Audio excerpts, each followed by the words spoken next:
Howdy folks, Moose here. A little quick digital darkroom help working with a fisheye lens. So took these pictures with the Nikon 8 to 15 zoom, and it's at 15 millimeters. Okay, so at 15 millimeters, if you put the subject basically dead center, and I'm at the incredible St. Mary's Abbey there at the Dover Castle in England, you can see the lines are pretty much straight, the horizon and the building. But as soon as you start changing that position, in this case I put it over towards the right side, you can see we've got quite a bend in the building. Now the Roman lighthouse, yeah, it still looks plumb. It's going to look plumb no matter what you shoot it with because there ain't nothing plumb about that 2,000-year-old building. But the Abbey here, yeah, you can kind of tell it's got a leaning issue. So how do we deal with that? Well, I've already gone in Adobe Camera Raw, and I've done all my usual, hit my preset. There's all my basics, and what I'm going to do is I'm going to go into Photoshop now and show you what I do to deal with the curve from that fisheye. So I'm opening the object, I'm going to instantly go right into it, and what I'm going to do is hit Control or Command T. That's free transform. Then inside the binding box, I'm going to hit right click. Okay, so I right click, click on the word warp. Warp sounds a little weird, but warp is what I'm going to do, because I'm going to straighten up this main line. I'm going to simply like drag this over. See how that line's starting to come over? And yeah, you can turn on a grid if you want to use a grid. You know, it's a really old structure. There's nothing really that's perfectly plumb. So I'm just going to take this line and basically put it to the horizon of the side over here. And then I'm just going to sit there and just bring this over and just do a little warp, okay? And you can see you can change that side. You can bring this. So you can change these lines, okay? And that's all I'm going to do is I'm going to sit there and do a little straightening up. Now, as I do the straightening, will it be perfect? If I was going to take time to share it, as you'll see the pictures on the web, yes, they are. For this demo, it just gives you the idea. You don't sit here, watch me do the perfecting.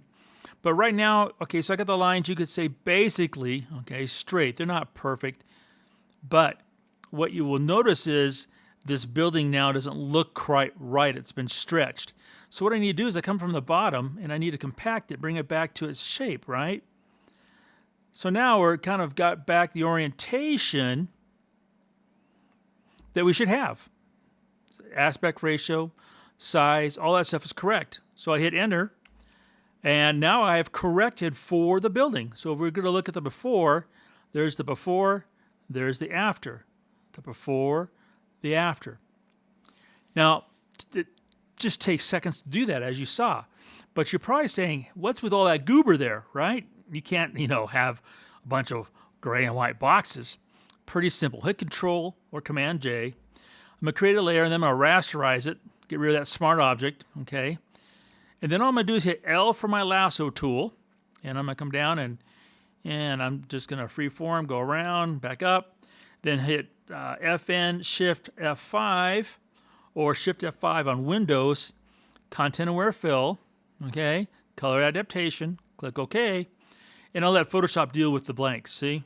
Boink, all right? Yeah, there's a little cloud. We can deal with that in a second here. Down here in the grass, come around. Sound effects always makes Photoshop work faster. FN, Shift, F5 again. Content Aware Fill. Okie dokie. Boink. Okay. So now we've got the grass. Fill it in. What about the little stuff up there? Well, let's hit S for our clone tool. Let's just come down here, make it a little bit smaller. Alt, Option, Select. And let's just go along this line up here, and we'll just take care of this. Right? It's just got to realize that most of the time your object will have just kind of basically dead space, sky, grass, what have you. Took care of that. We got right here, we've got the same cloud. It's a repeating pattern. We don't want that. I'm going to come over here, get a little bit bigger, sample it. Just get rid of this little shape right here so it's not identical to the one next to it. And there you go. Filled in, done, squared up. That's it. That's simple. That's how I deal with the fisheye look in a fisheye photograph.